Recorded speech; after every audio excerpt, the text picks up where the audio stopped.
بسم اللہ الرحمن الرحیم۔ السلام علیکم دوستو۔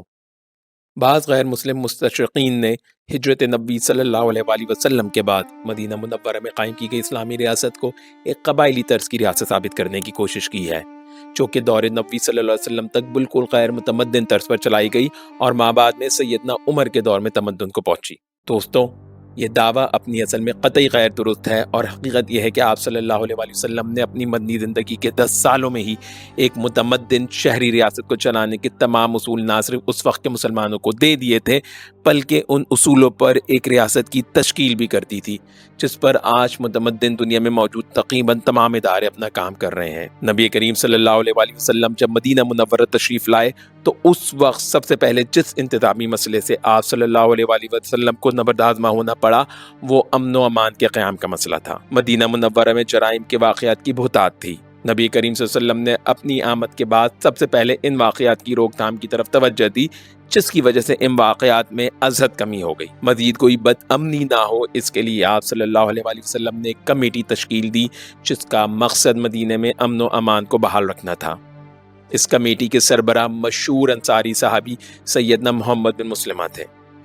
سیدنا محمد بن مسلمہ انصاری کی ماتحتی میں کئی دوسرے اصحاب بھی کام کرتے تھے، جن کا کام معاشرے میں جرائم اور کرپشن کی روک تھام تھا۔ گویا آپ کہہ سکتے ہیں کہ سیدنا محمد بن مسلمہ انصاری کی حیثیت چیف سپرنٹینڈنٹ آف پولیس کی تھی، جن کی ماتحتی میں دیگر اصحاب اپنے فرائض کی انجام دہی کیا کرتے تھے، جیسے راتوں میں پہرے کا انتظام، ڈاکہ زنی اور چوری وغیرہ کا سدباب، یہودیوں کی حرکات پر کڑی نظر رکھنا وغیرہ۔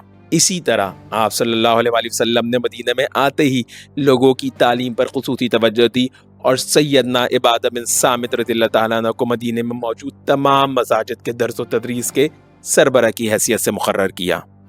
سیدنا عبادہ بن صامت کے بارے میں سیرت نگاروں نے لکھا ہے کہ وہ بذات خود تمام مسجد کا وقتاً فوقتاً دورہ کرتے اور قرآن پاک کی تعلیم کی خصوصی نگرانی فرماتے۔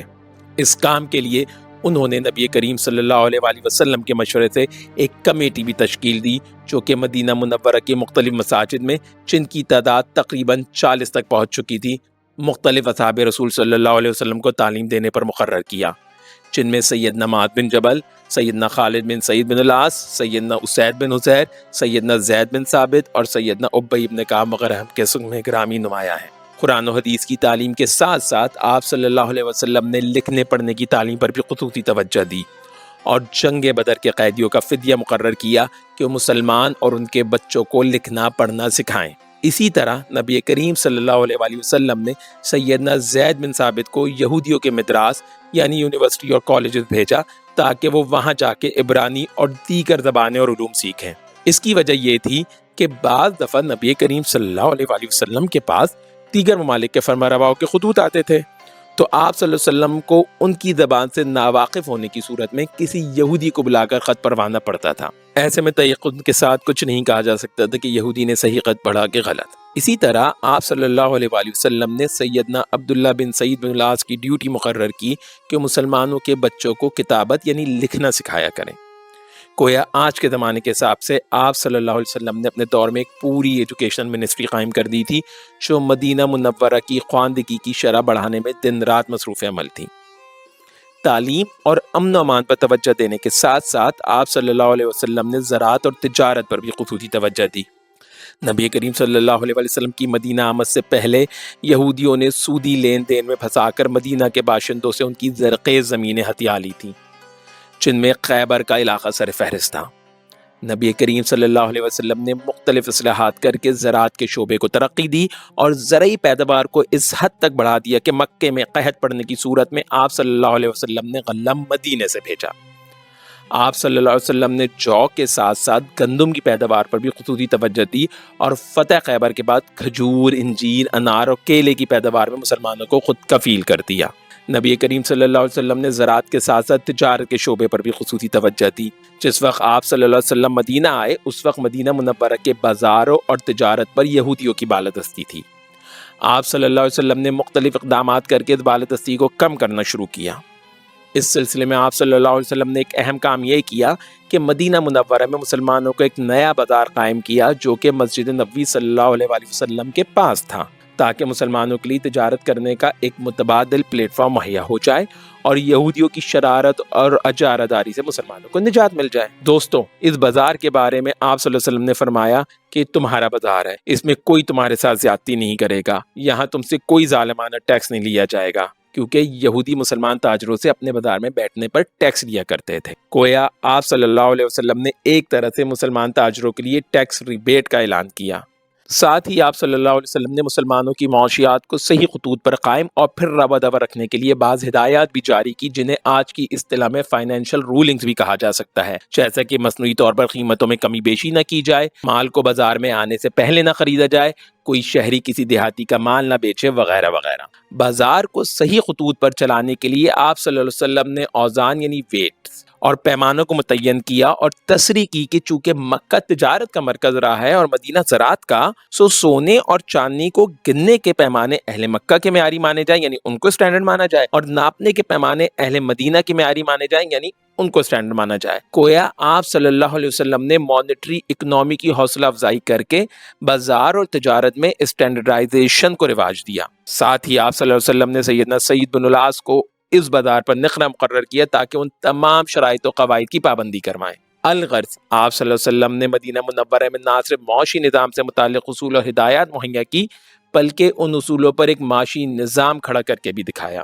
دوستو، پہلے ہی ایسے ہی آپ صلی اللہ علیہ وسلم نے انکم ٹیکس ڈپارٹمنٹ کی طرز پر ایک محکمہ بھی قائم فرمایا تھا، جس میں کئی صحابہ انسپیکٹری کے فرائض انجام دیا کرتے تھے۔ اس محکمے میں ایک عہدہ صاحب القراج کا ہوتا تھا، جس کا کام زمین کی پیداوار سے حصہ وصولنا ہوتا تھا۔ ایک عہدہ صاحب المساحہ کا ہوتا تھا، جو زمین کی جانچ اور پیداوار کا اندازہ یعنی اسسمنٹ کرتا تھا، اور اسی اسسمنٹ کی بنیاد پر زکوٰۃ عاملین لوگوں سے زکوٰۃ کی وصولی کرتے تھے۔ ایک عہدہ صاحب الاشار کہلاتا تھا۔ اس عہدے پر فائز شخص تاجروں کے سرمایے کا اندازہ کر کے ان سے عشر لیا کرتا تھا۔ گویا آپ صلی اللہ علیہ وسلم کے زمانے میں ہی موجودہ زمانے کی طرز کا ایک پورا ٹیکس کلیکشن ڈپارٹمنٹ موجود تھا۔ اسی طرح مدینے میں نبی کریم صلی اللہ علیہ وسلم نے پوری ڈیفنس منسٹری بھی قائم کر رکھی تھی، جس کا مقصد حربی فنون یعنی وار ریلیٹڈ چیزوں سے آگاہی اور جدید اسلحے کی معلومات تھی۔ اس زمانے میں عرب میں یمن کی طرح جو علاقے زیادہ متمدن تھے، وہاں دو بڑے ہتھیار استعمال ہوتے تھے، ایک منجنیق اور دوسرا دبابہ۔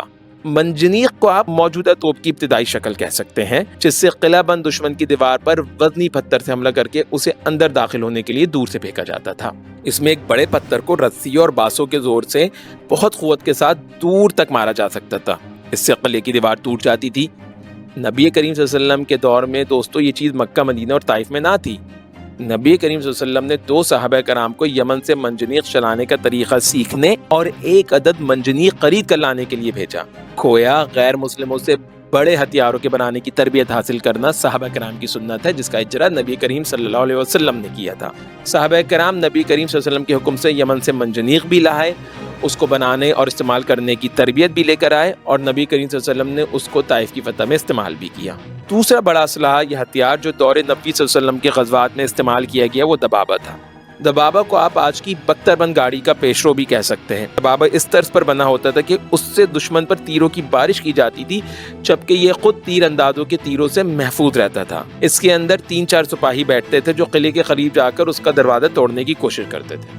الغرض ویڈیو کی طوالت کے خوف سے ہم اپنی بات یہیں ختم کرتے ہیں، ورنہ جاسوسی، سونے، بڑھئی، لوہار، حربی فنون، دستکاری جیسی اور بھی کئی صنعتوں کا ذکر کیا جا سکتا ہے، جس میں آپ صلی اللہ علیہ وآلہ وسلم نے خصوصی ہدایات دے کر ان کو ایک ڈیفنس اور انڈسٹریل انسٹیٹیوشن کے طور پر پروان چڑھایا۔